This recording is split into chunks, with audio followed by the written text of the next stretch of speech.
did you know that Healthy Steps Nutrition released a Healthy Kids Cookbook? 100% kid-approved recipes for the entire family. It was actually released on our kid's 10th birthday. Let me tell you a story behind the cookbook.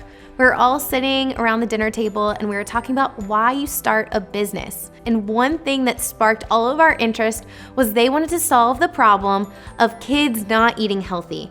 Well, the Healthy Kids Cookbook was born. Today I want to share 4 of our favorite recipes from the kids' cookbook. The first one, Sloppy Joes. This one is so delicious. The kids will do it over potato rolls with roasted broccoli on the side, and I'll do it over some sweet potatoes. This is great reheated or made fresh. Number 2, Egg Muffins. This is one of our favorite breakfast recipes that you can prep on the weekend and have throughout the week. We love getting the kids involved with this one because they pick what vegetables or protein or cheese they want in it, and they get involved and invested in making what their egg muffins are gonna taste like. Number 3, our staple vegetable in our house, roasted broccoli.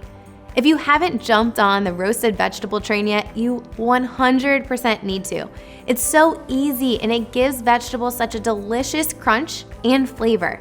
The last recipe I'm going to talk about today is pulled chicken. This is one of our most versatile recipes that you could use in tacos, burritos, on a salad, or in a sandwich. If you're looking for healthy, kid-approved recipes, check out healthystepsnutrition.com. And you can also buy this awesome cookbook that has nutrition tips and amazing recipes on Amazon.